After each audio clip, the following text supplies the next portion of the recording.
Bakit nga ba nahihirapan ka pa rin na makapagsalita ng German language kahit na sa tagal-tagal mo ng nag-aaral or nagme-memorize ng verbs? Gusto ko lang sabihin sa'yo na kahit na gaanong katagal ka na nag-aaral ng German language or any kind of language, kung itong mga sasabihin ko sa'yo ay ginagawa, possible talaga na hindi ka matututo or hindi ka mag-i-improve.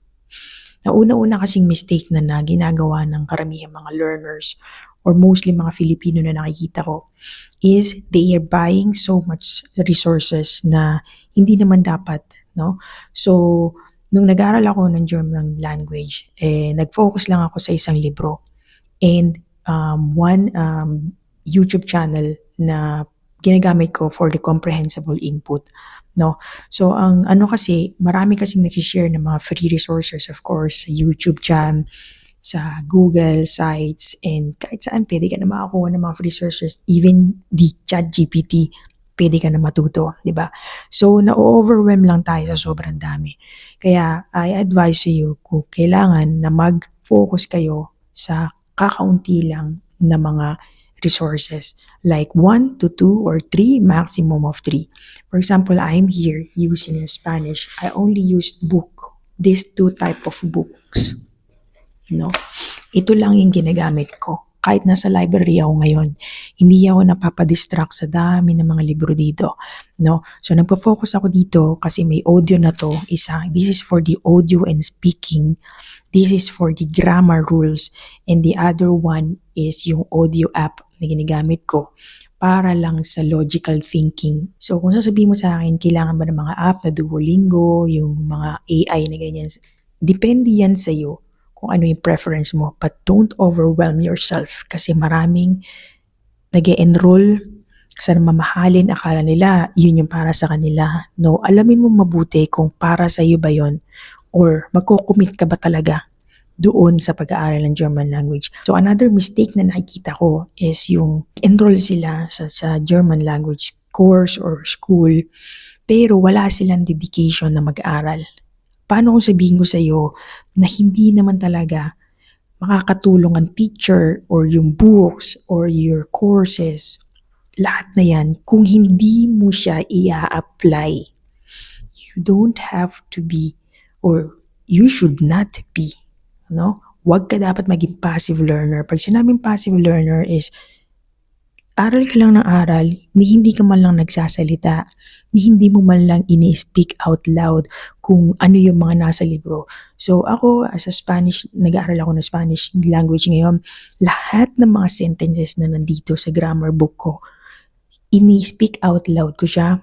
Yung iba minsan nire-record ko pa yung sarili ko para malaman ko sa sarili ko kung nakukuha ko ba talaga yung mga intonations nila, yung expressions nila, and yung pronunciation nila. Wherein, in a German language, kailangan mong i-apply yun. I-apply mo lagi. No? Don't worry. Another mistake, don't worry kung wala ka pang masyadong improvement. Okay? Ako, I'm now in my 4th week of learning Spanish with these books. No? Habang nag-iintay ako sa anak ko ng 5 hours kasi may school siya, punta ako sa library and habang naglalakad ako, nakikinig ako ng podcast or whatsoever pero hindi siya ganong kadalas. No? Another mistake nga yung ginagawa is yun nga, hindi talaga ina-apply ko ano yung natutunan. Kahit karaming flashcard, vocabulary ang napasok mo na sa utak mo, kung hindi mo siya i-apply, kung hindi mo siya gagamitin, parang bumili ka ng bike tapos nilagay mo lang sa kwarto mo, hindi mo man lang hinawakan, hindi mo man lang tinry kung fit ba siya sa'yo, sa upuan, mga ganon. So, kailangan i-apply mo siya. Okay?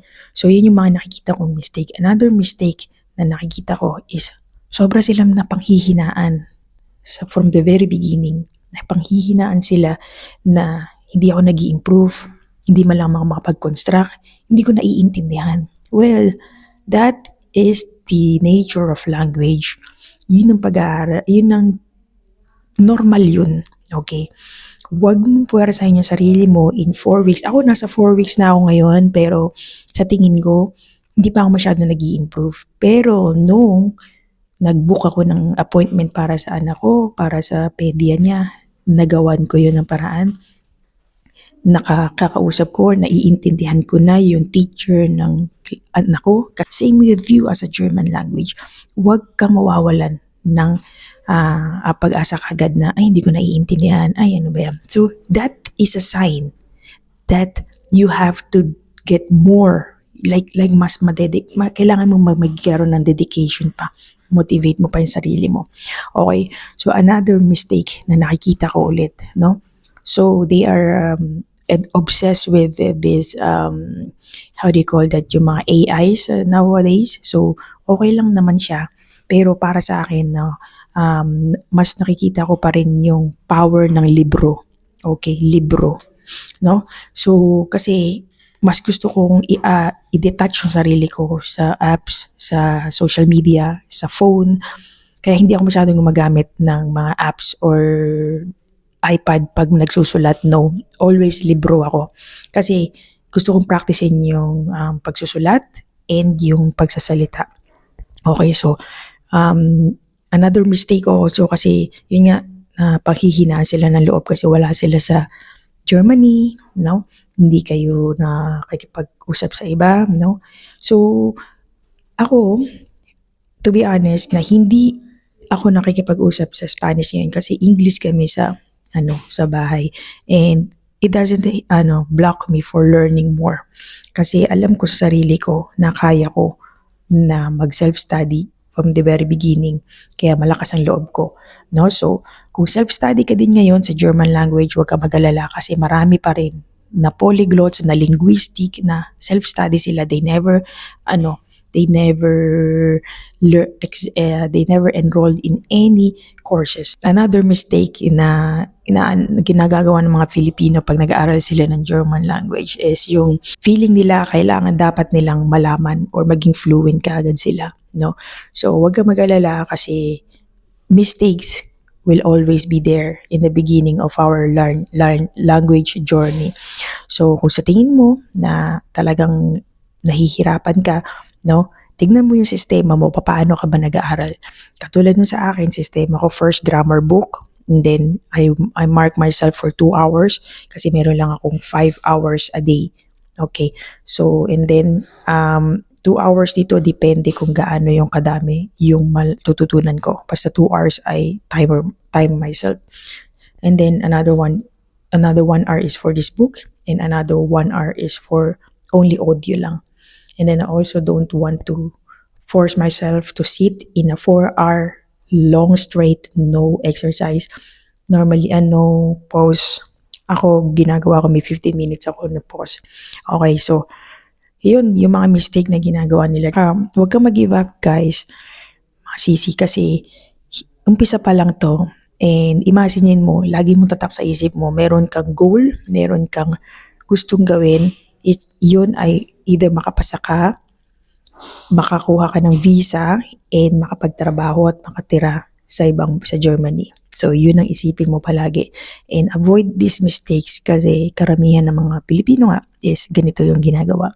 And I hope sa journey mo, makakaya mo rin yan. Okay?